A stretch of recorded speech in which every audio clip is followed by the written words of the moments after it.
Assalamualaikum warahmatullahi wabarakatuh. Perkenalkan, nama saya Arul Utama Putra dari kelas 10 MIPA 5 dari kelompok 9. Kali ini saya akan menjelaskan tentang ekosistem di air laut.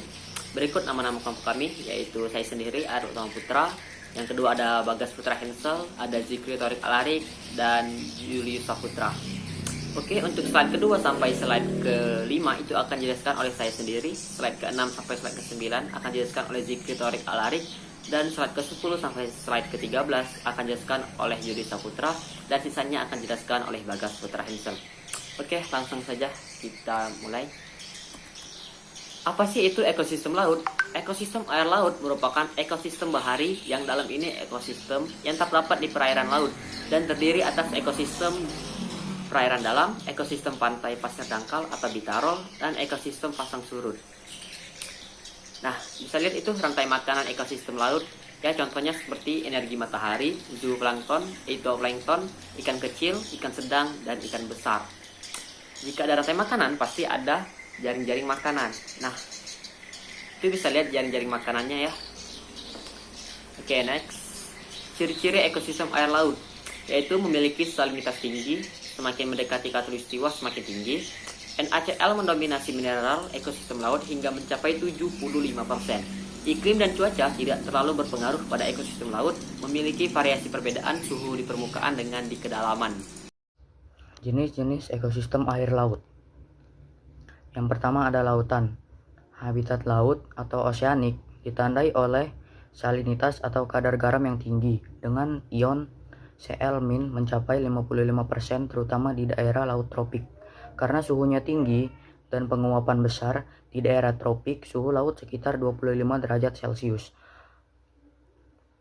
Perbedaan suhu di bagian atas dan bagian bawah tinggi. Batas antara lapisan air yang panas di bagian atas dengan air yang dingin di bagian bawah disebut daerah termoklin. Yang kedua ada pantai. Ekosistem pantai letaknya berbatasan dengan ekosistem darat, laut, dan daerah pasang surut. Ekosistem pantai dipengaruhi oleh siklus harian pasang surut laut. Organisme yang hidup di pantai memiliki adaptasi struktural sehingga dapat melekat erat di substrat keras. Daerah paling atas pantai hanya terendam saat pasang naik tinggi. Daerah ini dihuni oleh beberapa jenis ganggang, moluska, dan remis yang menjadi konsumsi bagi kepiting dan burung pantai. Yang ketiga ada estuari. Estuari atau muara merupakan tempat bersatunya sungai dengan laut. Komunitas tumbuhan yang hidup di estuari antara lain rumput rawa garam, ganggang, dan fitoplankton. Komunitas hewannya antara lain berbagai cacing, kerang, kepiting, dan ikan. Bahkan ada beberapa invertebrata laut dan ikan laut yang menjadikan estuari sebagai tempat kawin atau bermigrasi untuk menuju habitat air tawar. Estuari juga merupakan tempat mencari makan bagi vertebrata semi air, yaitu unggas air. Yang keempat ada terumbu karang. Di laut tropis, pada daerah neritik, terdapat suatu komunitas yang khusus yang berdiri dari karang batu dan organisme-organisme lainnya disebut terumbu karang.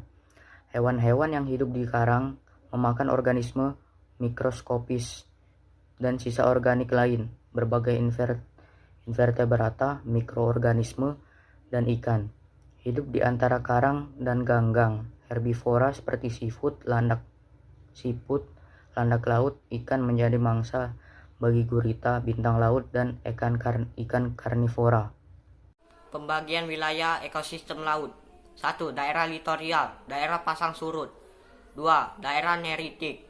3. Daerah batial atau daerah remang-remang. 4. Daerah abisal. Daerah litorial. Daerah litorial adalah daerah yang langsung berbatasan dengan darat. Radiasi matahari, variasi temperatur, dan salinitas mempunyai pengaruh yang lebih berarti untuk daerah ini dibandingkan dengan daerah laut lainnya. Biota yang hidup di daerah ini antara lain ganggang yang hidup sebagai bentos, teripang, binatang laut, udang, kepiting, dan cacing laut. Daerah neritik. Daerah neritik merupakan daerah laut dangkal. Daerah ini masih ditembus cahaya sampai ke dasar. Kedalaman daerah ini dapat mencapai 200 meter. Biota yang hidup di daerah ini adalah plankton, nekton, nestos, dan bentos. Daerah batial, kedalamannya antara 200 sampai 2000 meter. Sudah tidak ada produsen hewannya berupa nekton. Daerah abisal adalah daerah laut yang kedalamannya lebih dari 2000 meter. Daerah ini gelap sepanjang masa. Tidak terdapat produsen. Berdasarkan intensitas cahaya, ekosistem laut dibedakan menjadi 3 bagian. A. Daerah apotik, daerah laut yang masih dapat ditembus cahaya matahari, kedalaman maksimum 200 meter. B. Daerah twilight, daerah remang-remang tidak efektif untuk kegiatan fotosintesis, kedalaman antara 200 sampai 2000 meter. C. Daerah apotik, daerah yang tidak pernah tembus cahaya matahari, jadi gelap sepanjang masa. Komunitas di dalam air laut. A. Produsen, terdiri atas fitoplankton dan ganggang laut lainnya. B. Konsumen, terdiri atas berbagai jenis hewan. Hampir semua filum hewan ditemukan di dalam ekosistem laut.